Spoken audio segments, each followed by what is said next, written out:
আসসালামু আলাইকুম এভরিওয়ান, আশা করি সবাই ভালো আছেন এবং সুস্থ আছেন। আমার হাতে যে স্মার্টফোনটি দেখতেছেন এটা হচ্ছে অরবিট Y21। এটা এমন একটা স্মার্টফোন যেটাতে দেওয়া হয়েছে side mounted fingerprint, 4GB RAM, 90Hz high refresh rate, and এইখানে আরও থাকছে Tiger T606 chipset and 5000 mAh battery. কি পুরাই জুস ফিচার, তাই না? এখন বলেন তো এটা প্রাইস কত হতে পারে? থাক, প্যারা নেওয়ার দরকার নেই। এটার প্রাইস হচ্ছে মাত্র 8500 টাকা। মাথা নষ্ট, তাই না? আমিও এইটাই চিন্তা করেছিলাম যে এত কম প্রাইসে এত কিছু কি করে সম্ভব। এই অসম্ভবকেই সম্ভব করেছে ওয়ালটন। তো চলেন মাঠে নেমে পড়ে এইটাকে নিয়ে, আর আপনারা সাবস্ক্রাইব করে বসে পড়েন ফুল রিভিউ দেখার জন্য। এই ফোনটি আমাদেরকে স্পন্সর করেছে ওয়ার্ল্ড। তাদের কাছে আপনারা ওয়ালটনের সকল স্মার্টফোন পেয়ে যাবেন। তাদের কাছ থেকে এই ফোনটি পারচেস করলেই থাকছে নিশ্চিত 500 টাকার ডিসকাউন্ট, অ্যান্ড আমার চ্যানেলে সাবস্ক্রাইবার হয়ে থাকলে আরও কিছু স্পেশাল গিফট পেয়ে যাবেন। এইটা নিয়ে মাঠে নামার পর আমার হাতে যতজনই এই ফোনটা দেখেছে সবার কথা একটাই ছিল যে ফোনটা সুন্দর, অ্যান্ড কোন ব্র্যান্ডের ভাই, আর এটা প্রাইস কত। যখনই বলেছি ওয়ালটনের সবার রিয়েকশন এমন ছিল যে সুন্দর করছে তো। অ্যান্ড এটা সম্পূর্ণ প্লাস্টিক বিল্ড একটা ফোন, যার উপরে হচ্ছে ম্যাট টেক্সচার দেওয়া হয়েছে, যার ফলে এটাতে আঙ্গুলের ছাপ পড়বে না, অ্যান্ড দাগ পড়ার চান্সও খুবই কম। আর এর কর্নারে যে ক্যামেরা মডিউলটা দেওয়া হয়েছে যেটা হচ্ছে মিনিমাল বাট অনেকটা প্রিমিয়াম একটা ভাইব দেয়। আর এর সাইডে ব্যবহার করা হয়েছে ইউনিবডি ডিজাইন, যার ফলে ধরে খুবই ভালো গ্রিপ পাওয়া যায়, অ্যান্ড ওয়ান হ্যান্ড ইউজিং এক্সপিরিয়েন্সও ছিল খুবই ভালো।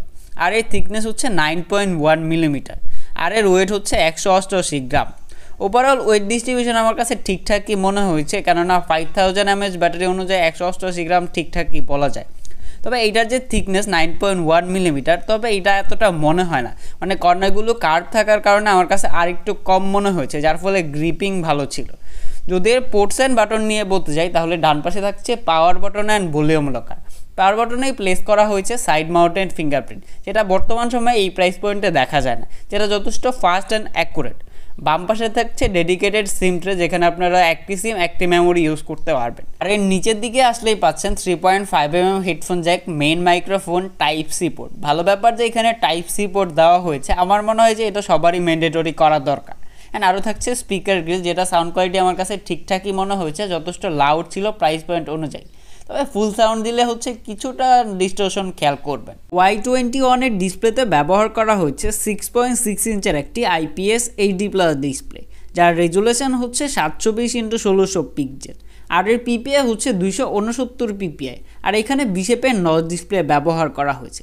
যদি এর ডিসপ্লে নিয়ে বলতে যাই তাহলে ডিসপ্লেটা যথেষ্ট ব্রাইট অ্যান্ড কালারফুল, বাট এখানে সবাইকে অবাক করে দিয়ে এইখানে দেওয়া হয়েছে 90Hz high refresh rate, and এর পাশাপাশি থাকছে 180Hz টাচ স্যাম্পলিং রেট, যার জন্য day to day multitasking, social media ব্রাউজিংয়ে হচ্ছে এক্সট্রা একটা অ্যাডভান্টেজ পেয়ে যাবেন। অ্যান্ড ডে টু ডে মাল্টিটাস্কিংয়ে কোনো রকম টাচ লেটেন্সি খেয়াল করেনি, অ্যান্ড এর ভিউইং অ্যাঙ্গেল ভালো ছিল, কোনো রকম নেগেটিভিটি খেয়াল করেনি।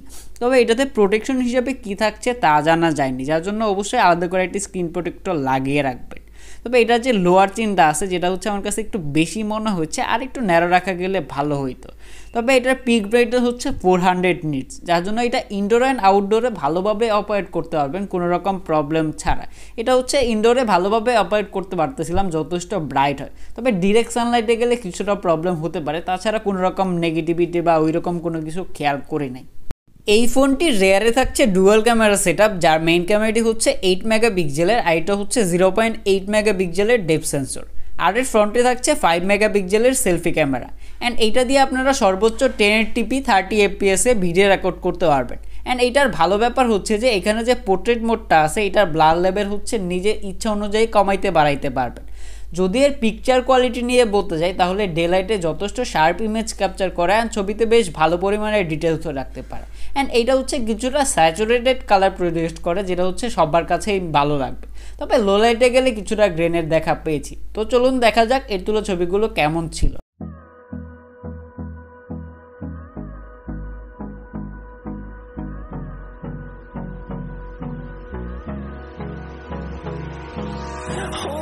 Close till I get up, time is barely on our side. I don't wanna waste what's left.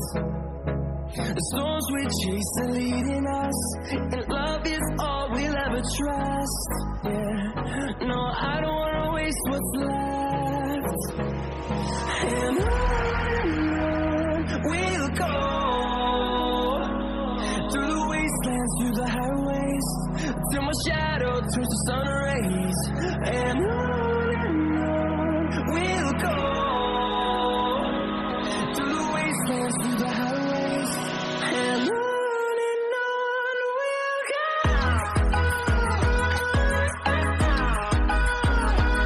Performance নিয়ে বলতে গেলে আন্ডার দ্য হুড এইটাতে ব্যবহার করা হয়েছে ইউনি এসওসি টাইগার সিরিজের T606, যেটা মূলত 12 ন্যানোমিটার আর্কিটেকচারে বিল্ড করা।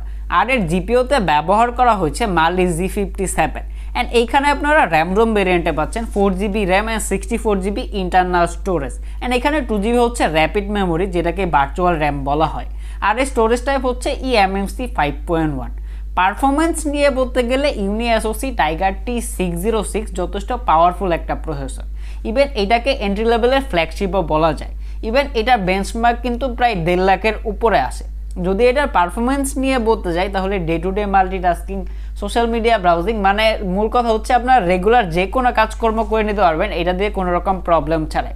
ডে টু ডে মাল্টিটাস্কিংয়ে ওই রকম ল্যাগ বা হিকাপের দেখা পাইনি। অ্যান্ড এটার অ্যাপস ওপেনিং স্পিড আমার কাছে ঠিকঠাকই মনে হয়েছে অ্যান্ড 90 হার্টজ হওয়ার জন্য যথেষ্ট স্মুথ ছিল।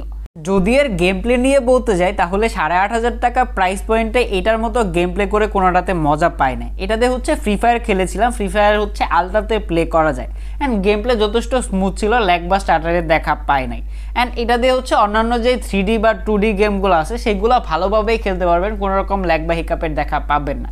অ্যান্ড এটার অ্যাপস ওপেনিং স্পিড আমার কাছে ঠিকঠাকই মনে হয়েছে। অ্যান্ড এটার পারফরমেন্স নিয়ে বলতে গেলে আমার মনে হয় না যে 8,500 টাকা প্রাইস পয়েন্টে এটা থেকে বেটার পারফর্ম করা কোনো স্মার্টফোন আছে। আর এর অপারেটিং সিস্টেমে থাকছে Android 12 Go এডিশন, যার উপরে হচ্ছে কাস্টম স্কিন ব্যবহার করা হয়েছে, যেটা হচ্ছে অনেকটা স্টক অ্যান্ড্রয়েডের ফিল দেয়। অ্যান্ড এই ফোনটা ওপেন করার পর আমি নিজে অবাক যে এখানে দরকারি জিনিসগুলো ছাড়া ওইরকম কোনো কিছু দেখি নাই, মানে ইনবিল কোনো রকম অ্যাপ দেখি নাই। একটা দেখছি যেগুলো হচ্ছে আপনারা চাইলে আনইনস্টল করে দিতে পারবেন, যার ফলে হচ্ছে ডে টু ডে মাল্টিটাস্কিং অ্যাডের প্যারাতে পড়বেন না। অ্যান্ড ডে টু ডে মাল্টিটাস্কিংয়ে ব্যাকগ্রাউন্ডে হচ্ছে 8-10টা অ্যাপ রেখে কাজ করা যায়, ওইরকম ল্যাগ বা হিকাপের দেখা পায়নি। সফটওয়্যার আপডেট নিয়ে শিওর করে বলতে পারতেছি না, কেননা এন্ট্রি লেভেল প্রাইসে ওইরকম করে সফটওয়্যার আপডেট আসে না। এই ফোনটির ব্যাটারিতে ব্যবহার করা হয়েছে 5000 mAh ব্যাটারি। যদি এর ব্যাটারি ব্যাকআপ নিয়ে বলতে যাই তাহলে এইটা দিয়ে day to day multitasking, social media browsing, YouTube দেখা, ছবি তোলা, তারপর টুকটাক গেম প্লে সব কিছু মিলিয়ে হচ্ছে যে 8.5 ঘন্টার মতো স্ক্রিন অন টাইম পেয়েছি। যারা আসলে মডারেট ইউজার আছেন, যেমন হচ্ছে ফোনে কথা বলেন, ইউটিউব দেখেন, মানে সোশ্যাল মিডিয়া ব্রাউজিং করেন, তারা হচ্ছে অনায়াসে একদিনের উপরে চার্জ ব্যাকআপ পেয়ে যাবেন। আর যারা আসলে হার্ডকোর ইউজার আছেন, গেম প্লে করেন, তারা হচ্ছে 7.5 থেকে 8 ঘন্টার মতো স্ক্রিন অন টাইম পাবেন। তবে 90 হার্জ ইউজ করলে আর একটু কম ব্যাটারি ব্যাকআপ পাবেন। আর এর বক্সে থাকছে 10 ওয়াটের একটা চার্জার, যেটা দিয়ে এই ফোনটা চার্জ হতে 2.5 ঘন্টার মতো সময় লাগে। সবশেষে যদি এই ফোনটির ভালো খারাপ নিয়ে বলতে হয় তাহলে 8,500 টাকা প্রাইস পয়েন্টে এটা একটা ভ্যালু ফর মানি স্মার্টফোন বলা যায়, কেননা এইটাতে দেওয়া হয়েছে 90 হার্জের হাই রিফ্রেশ রেট অ্যান্ড এইখানে থাকছে side mounted fingerprint and type C port. And এটার যে চিপসেট এটা হচ্ছে এই প্রাইস পয়েন্টে অবশ্যই ভ্যালু ফর মানি বলার বড় কারণ, কেননা এটা যথেষ্ট পাওয়ারফুল অ্যান্ড কেপেবল একটা প্রসেসর। এটাতে হচ্ছে ডে টু ডে মাল্টিটাস্কিং ছাড়াও গেম প্লে করে নিতে পারবেন ভালোভাবেই। তবে এখানে হচ্ছে যে ফ্রন্ট ক্যামেরাতে কিছুটা ইমপ্রুভের দরকার আছে। আমার মনে হয় যে ফ্রন্ট ক্যামেরাটা আরেকটু ইমপ্রুভ হইলে এটা হচ্ছে ভ্যালু ফর মানির উপরে চলে যাইতো।